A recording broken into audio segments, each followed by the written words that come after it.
Good afternoon, everybody, and I welcome all of you back to the Mirabai Chanu Hall.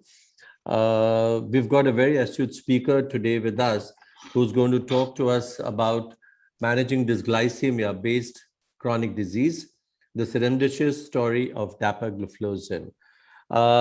It's a pleasure and honor to introduce Professor Lessig, and he's an internal medicine specialist in diabetology, head of the Diabetology and Internal Disease Clinic at the Medical University of Warsaw. He graduated from the Medical Academy, and I'm not very sure how do you pronounce this, in 1994. Perhaps you can help me, Dr. Lessig.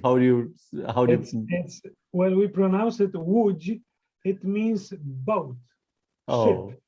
So that's a funny name, but without all those commas on top, which are typically Polish letters, internationally it's pronounced just Lodz, L-O-D-Z, Lodz. Ole, Lodz.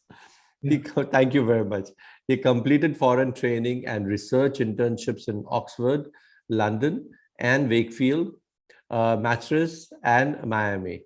In his clinical practice, he focuses on the diagnosis of carbohydrate tolerance disorders and the treatment of type 1, type 2 diabetes and diabetes accompanying other diseases, as well as chronic complications of diabetes, mainly in the circulatory system, nervous system, eyesight, digestive, and kidneys.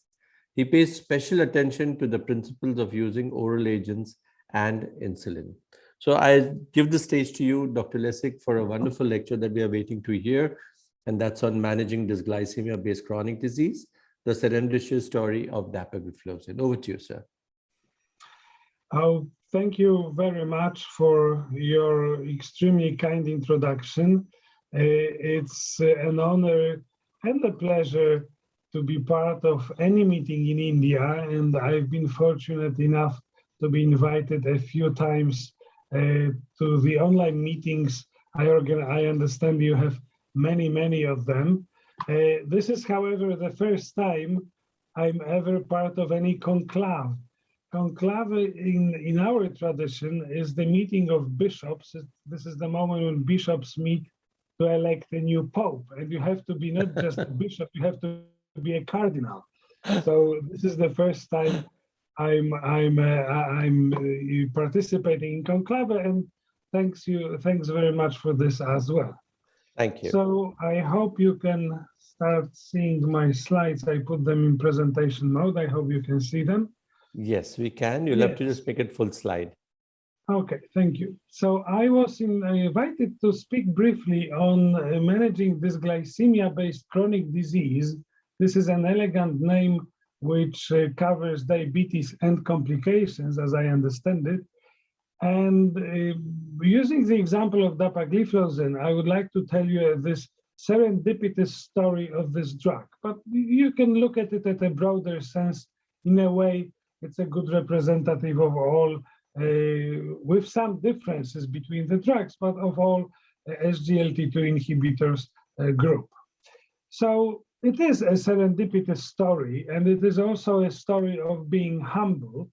This is a story of the power of evidence over presumption, assumptions, intuition, because many things which happen with SGLT2 inhibitors are actually contra-intuitive, and the history of these drugs is not over. We will still learn much more. We will see. Okay, we know that diabetes, and this is the way the British used to describe it, is a vascular disease. Endocrinologists deal with it because insulin is a core drug in diabetes. So insulin is a hormone, and if anything is a hormone, then it belongs to endocrinology. But that is slowly further and further from the truth, because the disease is much more complex, as we know, and the patients do not really suffer from hormonal disorders. They suffer from vascular complications. This is one of the old studies which you can see here, that when diabetes is combined with coronary heart disease, like here, patients with diabetes and myocardial infarctions, they die more often, regardless of the gender, whether they are male or female, and combining, if we compare diabetes and suffering MI, the fate of the patients is also similar. Importantly, we've never had any agents for diabetes until recently, which in a meaningful way affected this fate of the patients determined by vascular complications. We still have powerful agents to lower blood glucose, insulin being number one. And this year we celebrate 100 years of insulin discovery.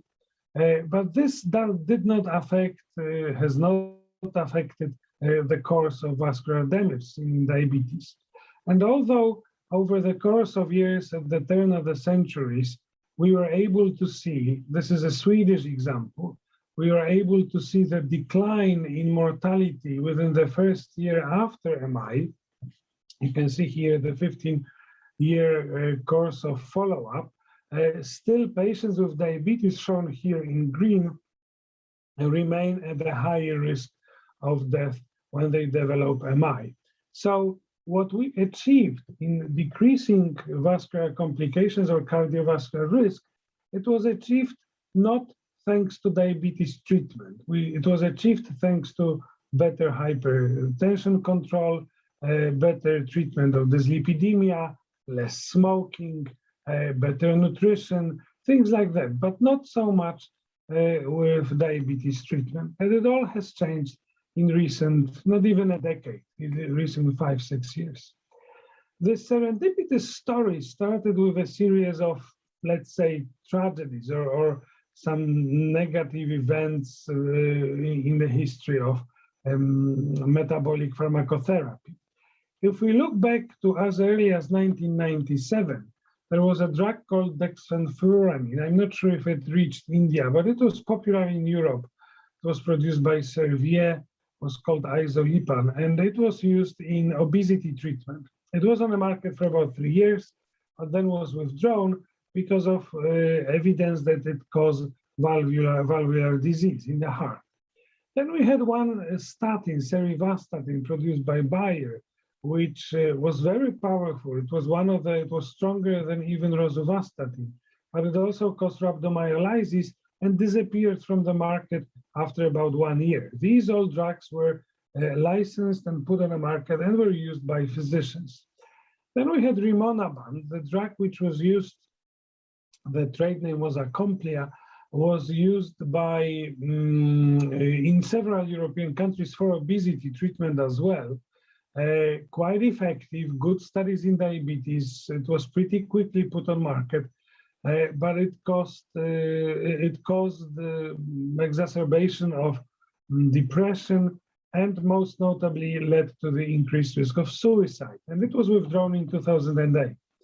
Then we have the history of PPR gamma agonists. Troglitazone, the first one was started to be available in UK, but after it caused fatal liver failure in about 30 patients, it was also quickly withdrawn in 2010. We also, for quite some time, about 8-9 years, we had the availability of sibutramine. The drug was called Meridia, also for obesity treatment. But they were shown that the drug was shown in one study that it increases the risk of cardiovascular death in elderly men.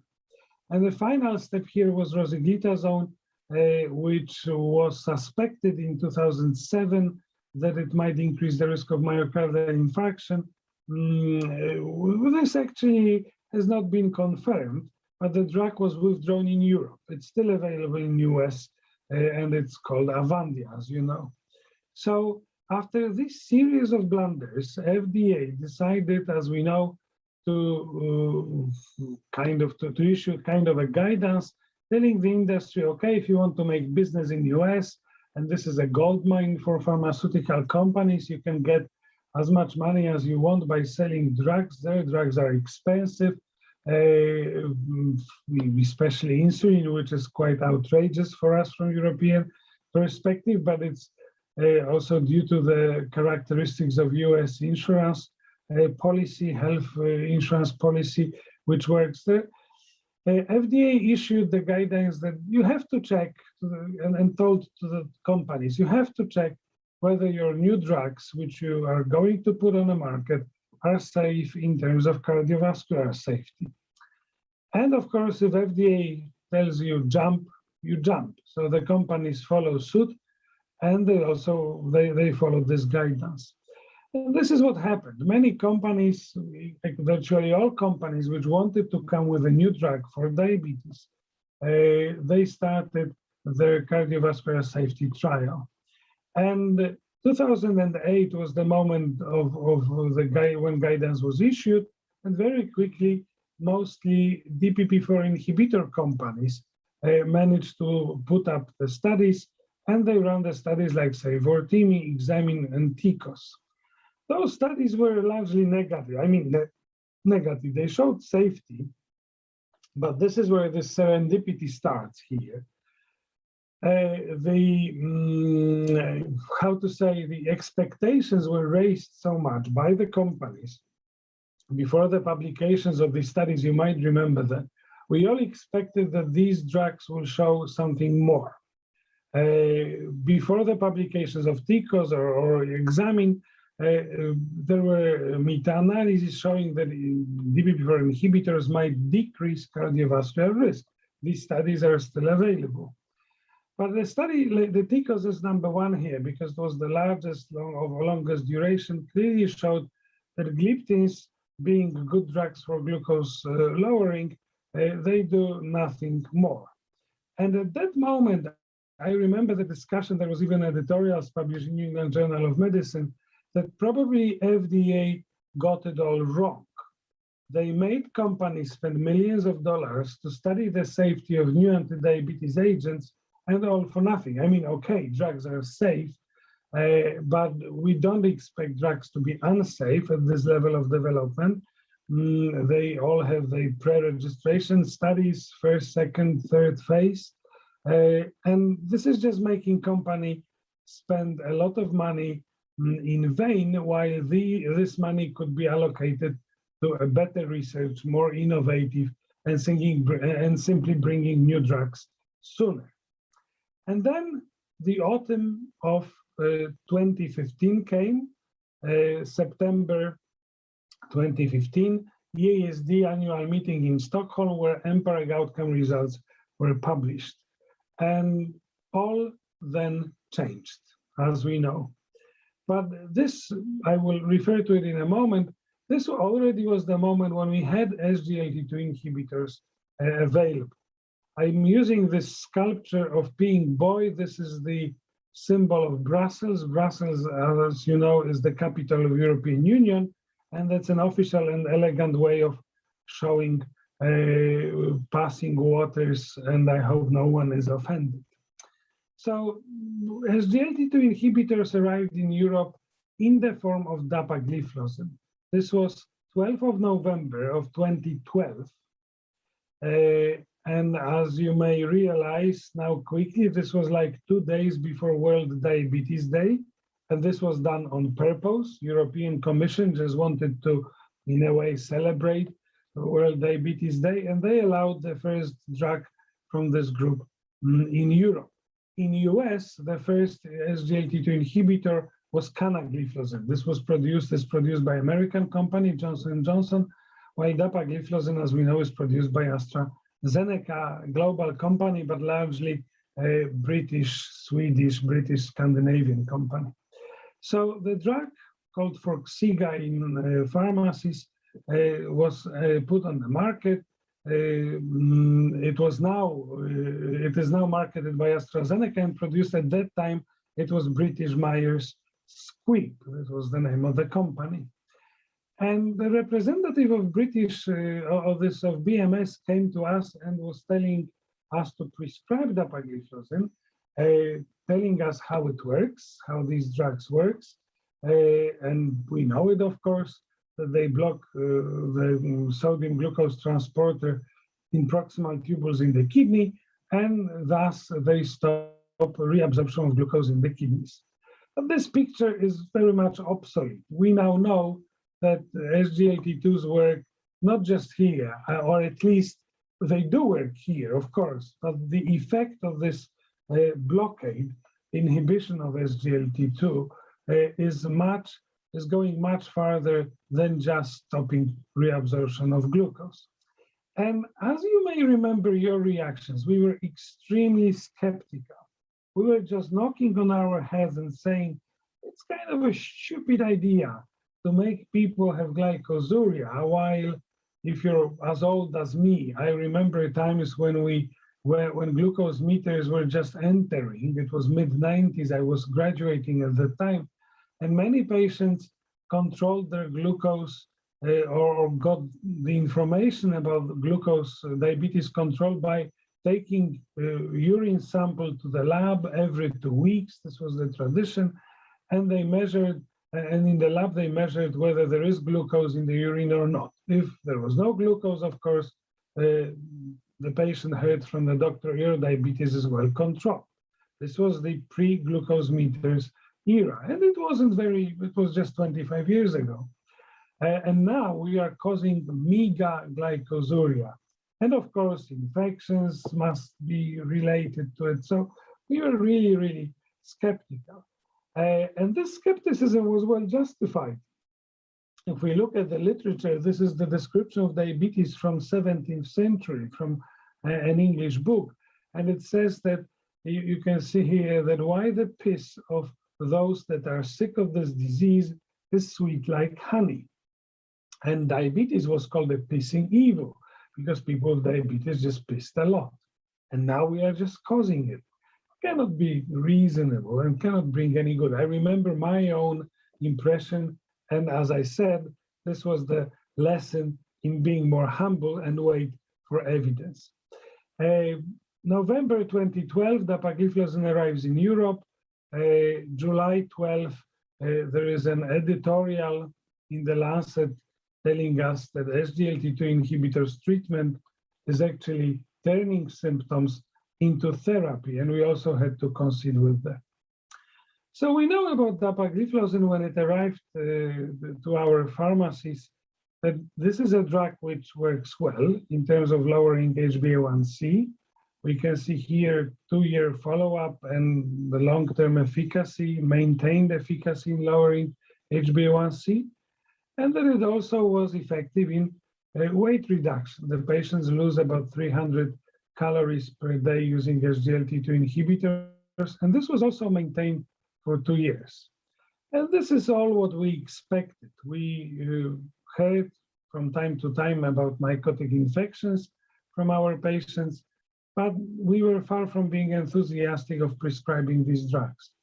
Even if there were some data showing that if we use dapagliflozin, this is animal data, you may increase the amount of active beta cells. This green dots here, green area, is the area of beta cells.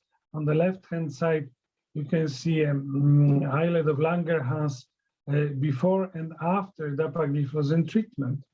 So these drugs putting away or decreasing the hyperglycemic stress on beta cells somehow help them to be more active, to regenerate. We don't know really what happens, but they definitely may preserve beta cell function.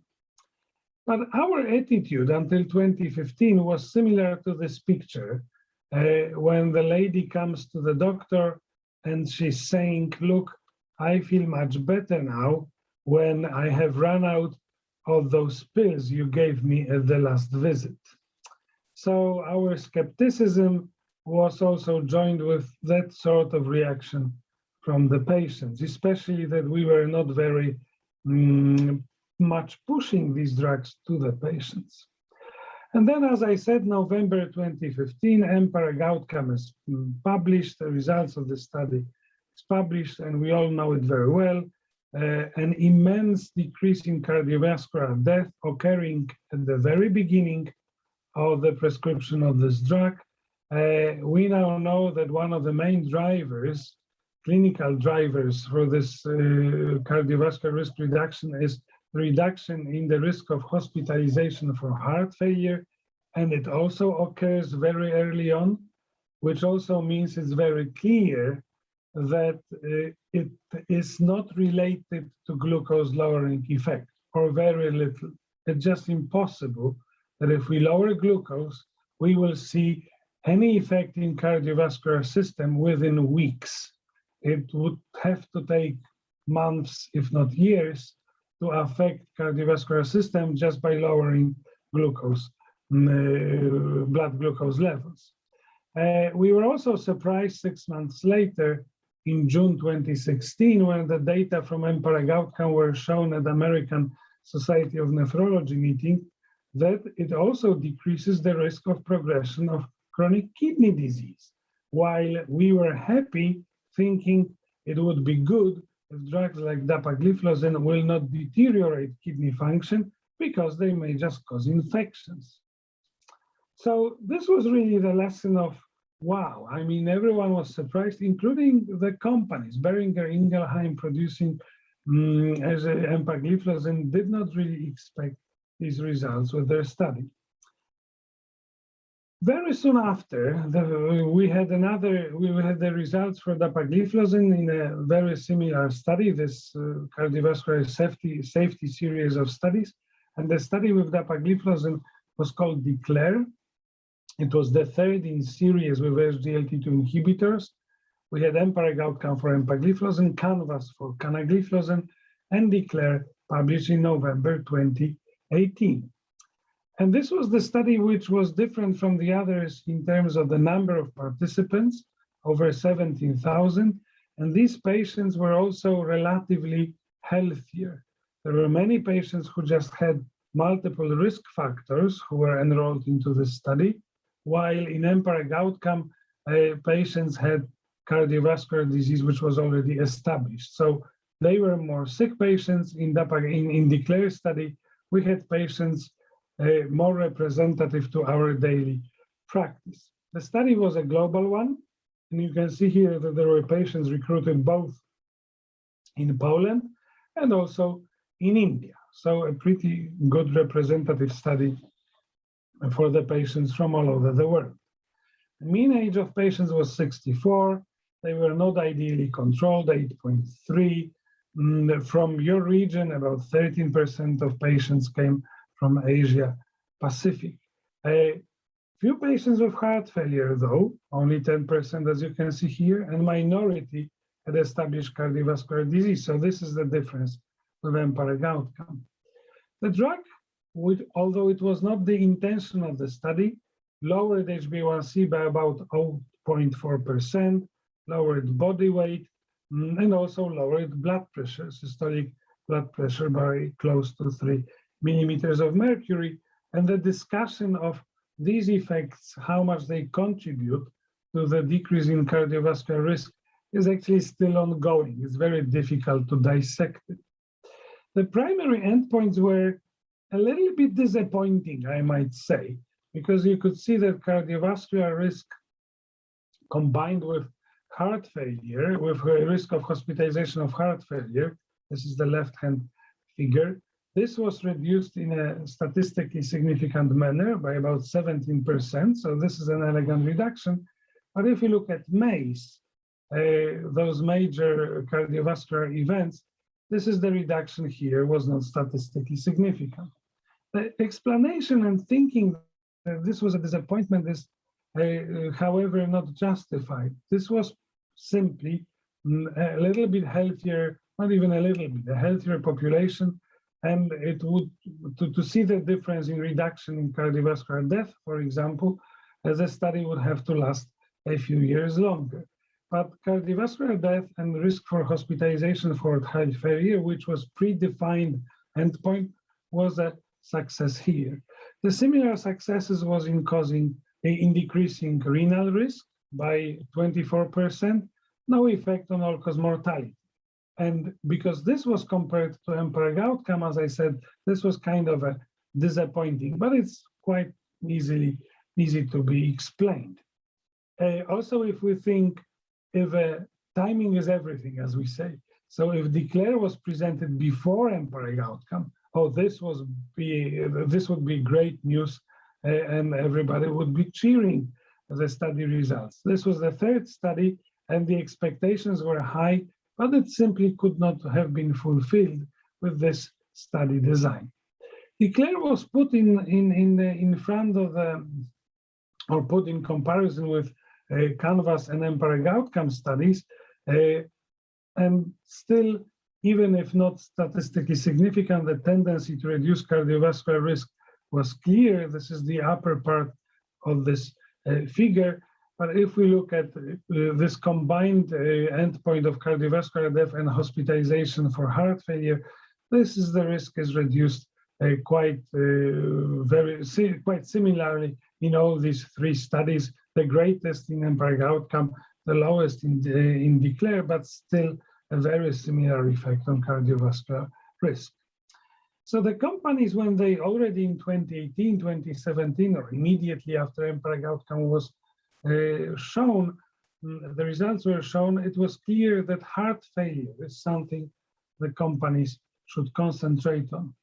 And here, AstraZeneca was the quickest. They produced dapagliflozin heart failure study, the study which was done in patients with heart failure and with or without diabetes. As we know, patients had ejection fraction had to have below 40%, and clearly the effect was evident. The reduction of 26% of cardiovascular death or worsening heart failure, regardless of diabetes status.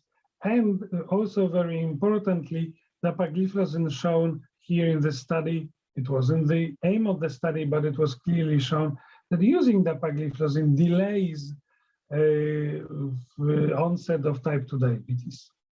So we might also think that these drugs maybe at some moment will be also licensed for diabetes prevention. They also decrease the need for insulin introduction in type 2 diabetes. And the third in series was the study with assessing the effect on chronic kidney disease, as we know, because this effect, completely unexpected, was also clear with SGLT2 inhibitors. This was the study published as a third in the series of dapagliflozin. And this is an impressive result, 40% reduction of progression, of the risk of progression of CKD. Also, regardless, if you look here on the right, regardless whether the patients had diabetes at baseline or did not have our favorite disease. In this renal population, in DAPA-CKD, dapagliflozin was also effective in decreasing cardiovascular death, all-cause mortality by not little amount. This is over 30% risk reduction. However, in this population, it doesn't start that quickly. Your patients have to be treated for a few months to see the result. So we suddenly, and I mean suddenly, how we understand diabetes and in our diabetes temper. So it's not over a week, but over 3-4 years.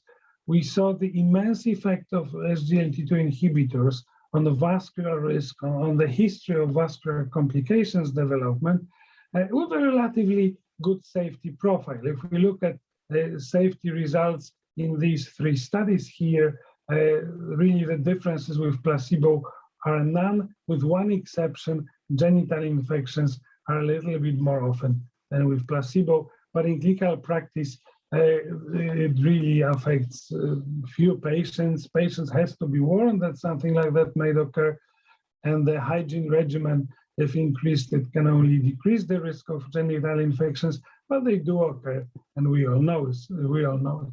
So this is the summary of this dapagliflozin study results. We see absolutely positive result in glucose control, in risk reduction of cardiovascular and microvascular events. Nephropathy is a marker of microvascular complications. We've never had drugs like that before. And this, of course, affected the guidelines. These are the last my few slides. In 2012, and this is also an irony of timing, ADA and the ASD published their recommendations, and you will not see in this colorful figure SGLT2 inhibitors. This was published in mid-2012, and in November 2012, dapagliflozin started to be available. 3 years later, in 2015, another edition of these recommendations. We do see SGLT2 inhibitors here, but they are just like any other anti-diabetes agent after the DPP4 inhibitor as the last oral agent mentioned here. Sulfonylurea being number one as the drugs with the longest history here. But it all changed in 2018. This was the first version published after 2015 EMPEROR outcome results. Also, already the results of CANVAS and DECLARE, they were known. And here, if you count how many SGLT2 inhibitors are mentioned, they are as frequently mentioned as GLP-1 receptor agonists, around 14 times. And they are recommended to be used independently of baseline HbA1c if patients are at high risk of vascular complications. So we are already utilizing the mechanisms of SGLT2 inhibition quite widely. We use it to control glucose. We use it to a little bit to control body weight. We help patients lose some body weight. We, of course, utilize it in improving the function of cardiovascular system and kidneys. One thing which is still left and which is ahead of us, and this will be the next part of dapagliflozin story, is its use in liver steatosis, because dapagliflozin, like other SGLT2 inhibitors, has also very good results in improving NASH or NAFLD. So this will be the next step here. Thank you very much for your attention. I tried to cover this longer and fascinating story as quickly and as comprehensively as I could. Thank you. Thank you very much, Dr. Lessig, for this wonderful presentation. I'm sure it was a pleasure to hear you speak on this topic. We have time for just quick 1 or 2 questions. I'll be happy to put it to Dr. Lessig. Let me start by asking a question. I mean, when the SGLT2 inhibitors actually came into force and we wanted, when it came up for practice, it was primarily only an oral anti-hyperglycemic agent.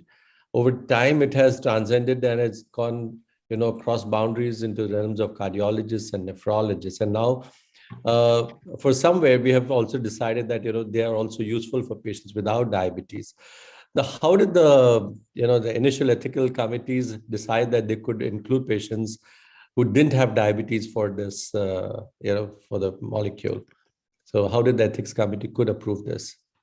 This is again a sort of serendipity, because with unexpected results of EMPEROR outcome, where the main mechanisms, the main driver for decrease in cardiovascular risk, and remember that in EMPEROR outcome, there were patients, half of them already had myocardial infarction, 3/4 had coronary heart disease. So many of them had, in fact, systolic heart failure. And when they realized that this drug somehow, and independent of glucose lowering, because it happened very quickly, must affect heart, then the ethics committee agreed it would be wise to test this study in patients with heart failure and not necessarily with diabetes. This was also possible for one reason, that this drug does not cause hypoglycemia, because if they were causing hypoglycemia, we wouldn't be able to use it outside diabetes setting. It's the same with GLP-1 receptor agonists. And of course, that's proven to be quite successful, and cardiologists are now moving to the direction that this will be the leading drug in treating heart failure. So this is really an amazing story, but I don't think it was very difficult for ethical committees to accept it. The evidence from EMPEROR was really compelling, and this was a logical step to test it in this group. The next step, for example, would be to test SGLT2 inhibitors in pre-diabetes or in obesity to see, are these drugs effective in decreasing the risk of diabetes, especially when any generic forms will be available and the cost of the drug will come down. Are there any other questions that I can't see any in the... Krishna, would you have any, or Sunil, would you like to ask any questions to Dr. Lessig? I exhausted the topic and I exhausted the audience. No, you covered it very well. Thank you very much. Thank you. Thank you so much, Dr. Lessig. It was a pleasure to hear you speak. It was a wonderful talk, and we hope to have you physically in India next year. I'm sure things will be better, and we'll have the pleasure to have you with us. Thank you.